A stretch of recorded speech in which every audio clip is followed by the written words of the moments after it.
My name Nabasi Use. I am a confirmed Nigerian man. Since where they watch this Asante Nkabom program, I they enjoy and well. Brother and sisters, I beg, subscribe to Nana KUSI Media. You watch Nana KUSI TV every day. Follow, enjoy with me. My name is Emmanuel Onyekule. I'm a Pan Tapper. I want to go and watch Nana KUSI Media / Nana KUSI TV. Please follow me, subscribe. Let me also go and watch. My tears Asante Nkabom de kind of. Na de to so menu de mentie dia mewu dia adofo asantefo omi ko tie de to so menu no o na KUSI Media ne ehunu ba bi asante no efiri baaye ene asante be si ne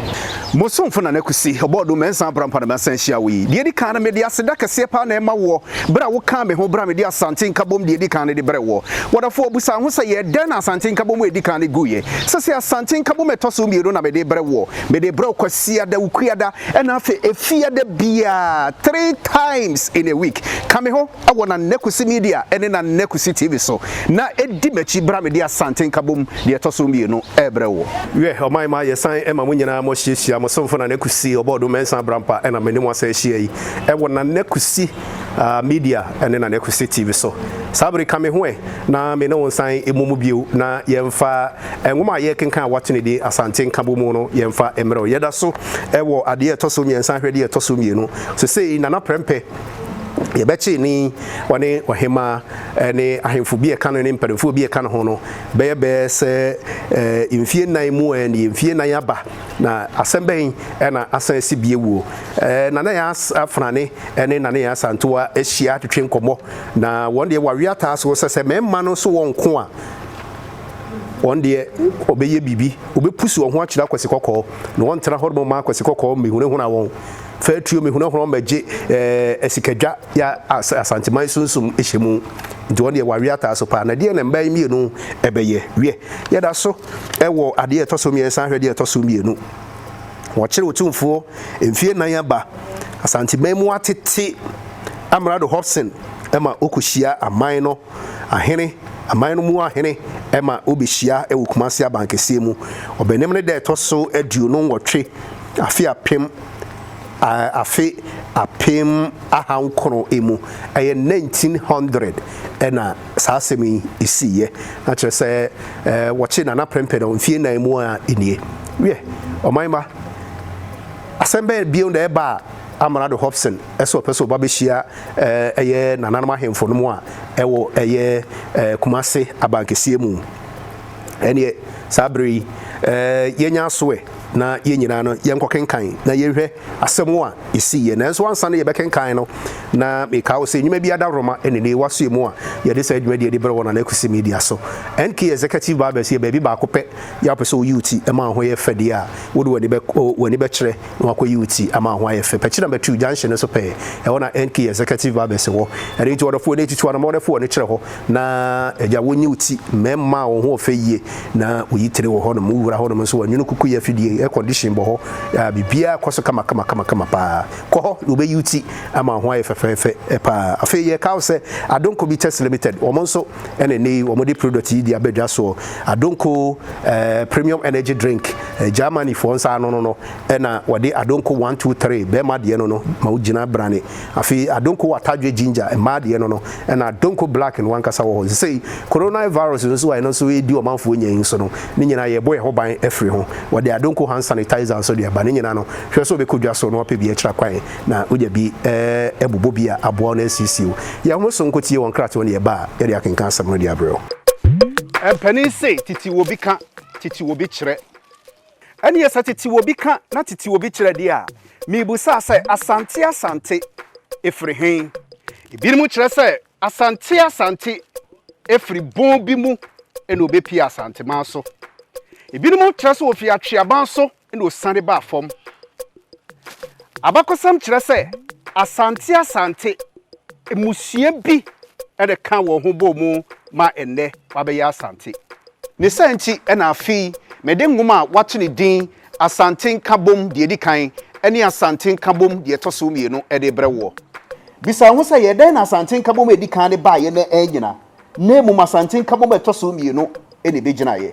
ebe me de GP so be kam ho memenda ene kwase ada bia ɛwɔ na KUSI TV ɛne na KUSI media so na mde saa dwuma die dia bro memenda ɛne kwasi ada bia ɛwɔ yɛn social media platform ne nyinaa so YouTube, Facebook, Instagram and afi yɛn Twitter page so now benya saa kenkan sɛ bi nyinaa memenda ɛne kwasi ada bia meda mo ase. Have you heard about NK Executive Barbers, the latest barbing salon in town, where all kinds of hair services are rendered with professional hands? You can locate us in Ghana at Pechi number 2, just at the junction to the main Pechi town, Ghana, Ashanti region. You can also locate us in Nigeria at number 14 Efanga Mpa, State Housing off Marian Road, Calabar, Cross River State. We also make customized shoes and palm sandals. You can reach us on +234 703 760 4979 or +233 24 383 7121. Hi, my name is Mimi. I've been head of KUSI TV before, and what we do, in case you haven't, this is what we do. Skits and film production, video coverage, musical and video promotion, events management, wedding, birthday party, photography, comedy, entertainment programs, and many more. You can follow us on our YouTube channel and Facebook page on KUSI TV. And please, do not forget to subscribe and share our videos. Thank you. Bye. KUSI TV, we bring to you the best news and programs coverage, event management, movie production, music and advert video production, photography, and lots more. Contact us on 0703 760 4979 or 0814 264 1314. Send us an email at nanakusitv@gmail.com. KUSI TV, 100% online. You can get us on YouTube, Facebook, Instagram, and Twitter on KUSI TV, NKTV. We are Homaima afi yesan emamoshia ebio ye beko akenkan ne so na se de medical aka no wachire na prempe na utumfo emfie nan aba ama sisi asante maimu atete ise ubi edi ne nkwe ubi apa ba bi afa wan wo bedi ani mu se wokoko akwaje eye na prempe na se sisi no obeye bibie mpo ama obroni eho apopo na sisi amrado Hobson so aba ya wo se obabishia na nanama hemfonom ewo eye kumasi abankesie mu na nkitahudie foforo bi oho ne mo a eye amrado Hobson epese wone eye ahemfui ebedie eni ti sabra me no ka sei ahemfo no betena ase Nana ya Asantewa na woye edwosehene Nana ya Afranewa enso ene OFINSOHEMAA obetena ase sabri Nana ya Asantewa na ekase wose Nana Afranewa ensemu a metiti ama mebu afu yie matese yese abrantie bi akoka kire amrado se woni baabi a esikadwane wo enti wotu nipa se omehwehwe ya Nana Afranewa ase mesere obede hu agese wo pai mi yem ansana wonsaka nya Asantewa se matese wo se wo bare enti asojafo beba ho ene me kan Nana ya Afranewa wo se ya me ho preme mentina ho mo masem me fai mase ye wienhye mu pepepa mekọ na me ne me man akọ atwen ne me kai mamponhene enso eba betena se ne wana na ne Asantewa se Afranewa me de me hunu sa wo hene yi a na me bu afu ne Afranewa se ubu mfu sen yeso wono ena wokọhye mrado kutupa ema wo bekire na prempe ya Asantewa se ampa uhunu se na wompe na prempe yase bra na prempe etu yase bra na prempe tu na de so apɛ ɛna wone obroni ekoye ekoro enti bra amrado asojafo eba no na wo sha asojafo entade enu bi ni ana Afranewa se ane yase wono ɛna no wo kyekere ahemfo no ɛma wo kyekere wo mo yese na obroni ensa aka ahemfo yi din dada enti obodin a na wono enso akyere ama wache no wana ne Asantewa se esedi tirim enti ena ye kyere wo soche pepepe obetena adwetedwaso obu abasaba dwabrem ho na na ntwie ne afirifa enso eka ne ho eya aheni ede kwese na nabu abasa ayesebede wo so tumfo anan enti na so mo adwo no wa ena na ne Asantewa say o de yini nkaso wonyina bi hunu bi ene ye mekan ahemfo no abetena tena se amrado nso ebetena se osori kasa ema oyi nano sabre amrado na ekasa yi ose nananom Asante ahemfo ayemi ye negie se ene eni eda yidi kan ya menemu Asia free bra aban ekire mohene nanso modi enidie abomidwa enwanwaso ese medamo ase meititi huhu ese binom se na prempe eba me pese be bom no ton kire mo se na prempe ensan embabiu saanso ena mu hunu atweboa na ebiewuo omu bie ni Asante esutumi bieu efiri na ekro aban anamusini ena obehwa Asante man so de toso mienu me pese mo hunu se efiri na ekro aban ewo ho kwan eso ofre omanfo ema wo kro wokoyo oman adwuma ete se akwanyi eni adansie saa enwuma no ede obeya acha aban de toso ne se se mo boa ema mebu o mayiyie na se saa ebeba na ejina somdue so na nanom me pese me kai mo se sa guarantee kon no awieye no eka bi beto Asante man so wo se mutua anje bi kora no se mutua ho ba no sede mu betua no eka no nie kuma se man ebetua mpredwan wo ha adio no enum mampon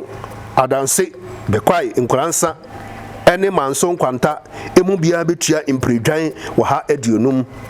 inzuta kokofu eni agona nso emu bia betua mpredwan wo ha eni edu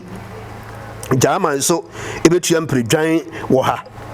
draben tachimai bichem ene bompata mu bia ebetua mpredwan wo ha aduosonum ofenso ejoso kumewu wenchi abodom ahafo ene wobogu emu bia ebetua mpredwan aha aduasa enum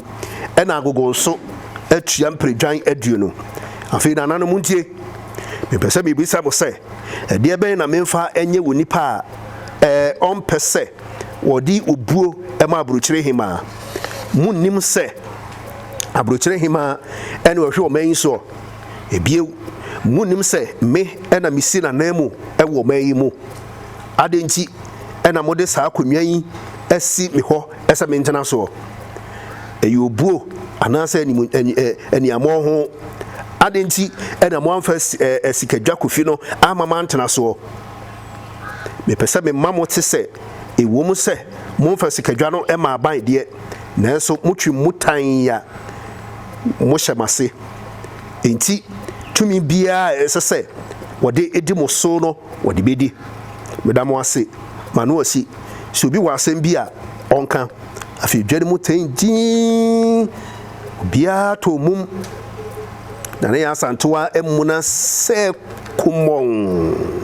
sa enso en OFINSOHEMAA enso aka nanimu asiso ne sabri asem no ehine wo ya wo hunu ni wanye wo ho yentie wana na ne Asantewa sori ye ne wo se mema munka bie na ebu abu abasase so de atu ye nyina anim ne Asantewa se enti mo tena horo mama wa be fa sikadwa no so a obi ankasa ene amanado oben ne krache obi sa ne krache se oba ne sesei na krache se wo se ahemfo no emamuaye ne Asantewa se krache bi sa amanado mame se wo se adwosofo ebetua sei na krache se adwoso betua mpredwan aduasa enum ne Asantewa se bi sa ne bi o mame se wo hwe me abere wa me gina ha yi a menya mpredwan aduasa enum na krache se wo se wo man ebeche eka no atua ya Asantewa se bisa ne bioma me se o ba no hunu na prempe na krache se na prempe de enkana se bo ha bie hunu sa ban atwa na suo ya Asantewa se krache me gina ho bie me pese wo ka kira amrado ema me se e memu ha no de onipa ti akonya so ene wonim ba bia ewo enti se wo pese kadwa kofi a onkofa na prempembra na umeyima no ne mekan krache OFINSOHEMAA amrado ese mupu mumpie odanani ekra ahemfo no nananom woni woni frani kasa na woso obebbo wo a na ne nan esibibe so enti ene asemsebe odanani ekasa kra amrado krache kachre amrado se saa no wosi a me ya asantewa mbese enne saman sijani efo ebenye kunu wana amrado so oba na sesei na krache se o ka asem bi a menti ase na amrado se jaano mo wonko mejiri se bibi ha no ye afi amrado sorry ema ohene bia enso sorry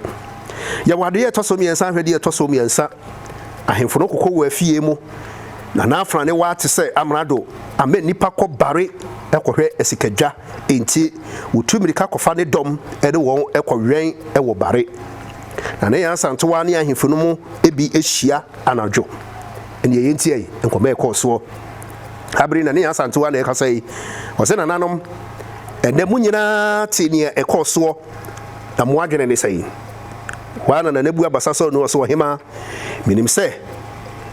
woye de benya ne nsa enkan sikadwa no ana ne ASANTEWAA se na nebu abasa de wo kan wodwene se eye jama wodwene se obruni do ampa wama wadi asantehene emfie wama wadi asantehene emfie nan hunu se wahenie no enya ahenie wose hwe kumase so de me pesa woka me ho ene se sabe de amrado woka no enye enti ye ne no edi besie ni aden na wonka ema me ho ensepel me wana na nebu ababa sase OFINSOHEMAA na prempe pasumdue ompese enam ne so asanteman besai inti en wode ne homa ya wa ma obia anto etuo inti se ne aban ese menhwe kumaseman so a mintumi ento de tuo wa na ne ASANTEWAA ese ene na obekọ akoka ne ho ewa abankesie mu me ya ASANTEWAA de misi yo se mo mema mo se mo nko a ye ma de ibehwie ye moja egu e de apre esikadwa kofi wa na ntoa mensa osenana yeta wachi yebeko kumaseman ese obeko ofenso ejoso ahafo kokofu bechem enkwanta ene adansifo nyina wiata so se obeko wa enana ya ASANTEWAA ese minim se mampo de onko wono ene odi animu ema de atoyen matese agona hene ese oboa obruni saa na ensutan so eboa obruni amanya waka ne de wose onka bi me ya ASANTEWAA de mesi yo asante kotoko ose ye ne domini nyina je so ye ni mukuo ye ni madwane o ne hodomo na asem kese na ne ASANTEWAA ubia enkoboaboa ne ho ema okon ene wonyina je so yate ma ode esoreye we omanma sedie daye ekoso ya ne pitiri asem kese na aba no na prempe chire no wachire no amrado asan ba bio ese sikadwa kofi no wono na ese no sese wotena so wonti yemfa mre no wontina so di ahemfo no twom mutan ya se ne yetie bia no obekọ akofa esikadwa na we nyina yefe wachi yen here baboya bra yesu emayi se da wonde wonti ase enti se mema ahemfo yi ekere se omodi omuntimi ntua eho ana monwa na nabu abasa se wone de woto amrado tu a enyeye we omanba yemfa si haye ne yehwede na na afra ne wa ene na ya ASANTEWAA ebeye moso fo na ne KUSI abodu me sambra mpana bidi dwumadi ho chia me makrao bye bye empani se titi wobi ka titi wobi kire ene yesa titi wobi ka na titi wobi kire dia mibusa se asante efrihen ibirimu kire se asante efri bon bi mu ene obepi asante ma so ibirimu kire se ofi atweaban so ene osande ba fom abakosam kire se asante emusie bi ene kan wo ho bo mu ma enne wabeya asante ne santi ena afi mede ngoma wato ne din Asante Nkabom de di kan ene Asante Nkabom de toso mienu ede brewo bisa ho se ye den na Asante Nkabom edi kan ne ba ye na enyina na mu Asante Nkabom etoso mienu ene begina ye ebe mede GP so be ka me ho memenda ene kwase ada bia ewo na KUSI TV ene na KUSI media so nam de sadwuma de dia bro memenda ene kwase ada bia ewo ye social media platform ni nyina so YouTube, Facebook, Instagram and afi yen Twitter page so now benya sa ken cancel me nyina memenda ene kwase ada bia medamase. Have you heard about NK Executive Barbers, the latest barbing salon in town, where all kinds of hair services are rendered with professional hands? You can locate us in Ghana at Pechi number 2, just at the junction to the main Pechi town, Ghana, Ashanti region. You can also locate us in Nigeria at number 14 Efang at Mupa, State Housing off Marian Road, Calabar, Cross River State. We also make customized shoes and palm sandals. You can reach us on +234 703 760 4979 or +233 24 383 7121. Hi, my name is Mimi. I'll be head of KUSI TV before and what we do. In case you haven't, this is what we do. Skits and film production, video coverage, musical and video promotion, events management, wedding, birthday party, photography, comedy, entertainment programs, and many more. You can follow us on our YouTube channel and Facebook page on KUSI TV. And please,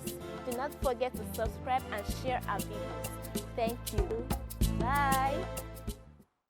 KUSI TV, we bring to you the best news and programs coverage, event management, movie production, music and advert video production, photography, and lots more. Contact us on 0703 760 4979 or 0814 264 1314. Send us an email at nanakusitv@gmail.com. KUSI TV, 100% online. You can get us on YouTube, Facebook, Instagram, and Twitter on KUSI TV, NKTV.